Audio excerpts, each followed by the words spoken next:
Hey everybody, मैं हूँ प्रिया और आप देख रहे हैं फिनोलॉजी लीगल।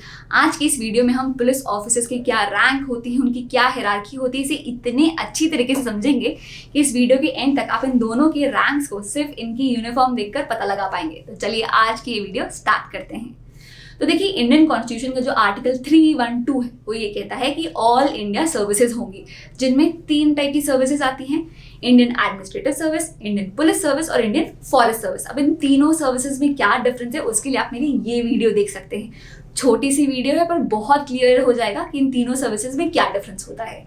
अब क्वेश्चन ये आता है कि आप एक पुलिस ऑफिसर कैसे बन सकते हैं। तो देखिए, 2 ब्रॉड तरीके होते हैं। सबसे पहले तो ये कि यूनियन पब्लिक सर्विस कमीशन जो नेशनल लेवल की एग्जाम कंडक्ट करवाता है, आप उसे क्लियर करें।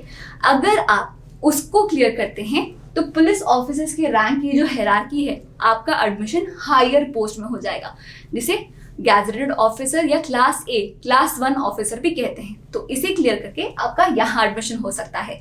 पर इस नेशनल लेवल एग्जाम जो ऑलरेडी बहुत टफ होती है, उसे क्लियर करने के साथ साथ आपको सरदार वल्लभ भाई पटेल नेशनल एकेडमी में ट्रेनिंग भी कंप्लीट करनी होगी। तो ये तो हुआ पहला तरीका। दूसरा तरीका है स्टेट लेवल एग्जाम क्लियर करने का। तो देखिए, हर स्टेट अलग अलग लेवल की एग्जाम्स करवाती है, जैसे स्टाफ सिलेक्शन एग्जाम हो गया या फिर पीएससी एग्जाम हो गया। ऐसे अलग अलग एग्जाम्स होते हैं। आप इन्हें क्लियर करके भी as a police officer recruit हो सकते हैं। अब हम बात करेंगे अपने मेन वीडियो टॉपिक की कि पुलिस ऑफिसर्स के कितने रैंक्स होते हैं और उनकी हायरार्की क्या होती है। तो रैंक में सबसे नीचे आते हैं कांस्टेबल्स, जो कि 3 तरीके के होते हैं: कांस्टेबल, सीनियर कांस्टेबल और हेड कांस्टेबल। इन्हें हवलदार भी कहते हैं। अब ये बताइए कि आप कैसे पहचान सकते हैं कि कौन सा पुलिस ऑफिसर कौन से रैंक का है। तो इसी के लिए डिफरेंट पुलिस ऑफिसर्स की यूनिफॉर्म में बैजेस दिए जाते हैं, जिसे इंसिग्नियाज कहते हैं, जिससे कि आप इनके रैंक को इजीली पहचान सकते हैं। तो शुरुआत करते हैं कांस्टेबल से। तो इनके पास कोई बैज, कोई इंसिग्निया नहीं होता, इनकी सिर्फ एक प्लेन खाकी यूनिफॉर्म होती है। अब एक सीनियर कांस्टेबल की इंसिग्निया में इस तरीके के 2 स्ट्राइप्स होते हैं, जिसे शेवरॉन्स कहते हैं। ये जनरली रेड और ब्लू कलर के होते हैं, पर डिफरेंट स्टेट्स में इसका कलर वैरी करता है। वहीं हेड पुलिस कांस्टेबल के पास 3 स्ट्राइप्स या 3 शेवरॉन्स होते हैं। इसके बाद है असिस्टेंट सब इंस्पेक्टर। इनकी रैंक इंसिग्निया होती है 1 स्टार, जो येलो या फिर गोल्ड टोन का होता है, और इसके साथ ही रेड और ब्लू स्ट्राइप्स। इसके बाद है सब इंस्पेक्टर। अब जैसे जैसे रैंक बढ़ती जाएगी वैसे वैसे इंसिग्निया में स्टार्स बढ़ते जाएंगे। तो इनके में होते हैं 2 stars plus red and blue stripes. फिर है इंस्पेक्टर ऑफ पुलिस। इनके 3 स्टार्स होते हैं plus red and blue stripes. अब हम हायर रैंक्स की बात करते हैं। तो जैसा कि वीडियो की स्टार्टिंग में हमने डिस्कस किया था कि 2 तरीके से आप हायर रैंक्स में रिक्रूट हो सकते हैं। सबसे पहले स्टेट लेवल की पीएससी एग्जाम्स क्लियर करके या फिर नेशनल लेवल की यूपीएससी एग्जाम क्लियर करके। अब इन दोनों में फर्क समझिए। अगर आप पीएससी एग्जाम क्लियर करके आते हैं तो आपके पास मेनली 3 पोजिशन होती हैं, जो स्टार्ट होती है DSP, deputy superintendent of police से, फिर एडिशनल सुपरिटेंडेंट ऑफ पुलिस और फिर फाइनली सुपरिटेंडेंट ऑफ पुलिस। अब आपकी एज, सीनियरिटी और इयर्स ऑफ सर्विस देखते हुए आपका प्रमोशन हो भी सकता है या नहीं भी। अगर आपका प्रमोशन नहीं होता तो पीएससी एग्जाम क्लियर करने के बाद यही आपकी आखिरी रैंक होगी। अब हम बात करते हैं दूसरे तरीके की कि अगर आप यूपीएससी एग्जाम क्लियर करके आते हैं तो क्या होगा। तो यहाँ पे जो आपको पहली रैंक मिलेगी वो है असिस्टेंट सुपरिटेंडेंट ऑफ पुलिस की, और ये जाती है टॉप लेवल तक, डायरेक्टर ऑफ इंटेलिजेंस ब्यूरो तक। तो पीएससी क्लियर करके आप सीधा आते हैं डिप्यूटी सुपरिटेंडेंट ऑफ पुलिस। इसी को कहीं कहीं असिस्टेंट कमिश्नर ऑफ पुलिस भी कहते हैं। अब ये 2 अलग नाम क्यों हुए? क्योंकि अगर मेट्रो सिटी है तो असिस्टेंट कमिश्नर ऑफ पुलिस ये रैंक यूज की जाएगी, और बाकी सारी जगह डिप्यूटी सुपरिटेंडेंट ऑफ पुलिस ये रैंक यूज की जाएगी। अब यहाँ से 2 चेंजेस होते हैं। सबसे पहले स्टार्स का कलर चेंज हो जाता है। इनके पास 3 वाइट या सिल्वर टोन के स्टार्स होते हैं, प्लस यहाँ से स्ट्राइप्स भी खत्म हो जाते हैं। इसके बाद प्रमोट होकर आप बनते हैं ASP, additional superintendent of police. इसमें आपके बैज में एक नेशनल एम्बलम ऐड हो जाता है, और फिर आप प्रमोट होकर हायर रैंक पर सुपरिटेंडेंट ऑफ पुलिस बन जाते हैं, जिसमें आपके बैज में एक नेशनल एम्बलम और एक स्टार ऐड होता है।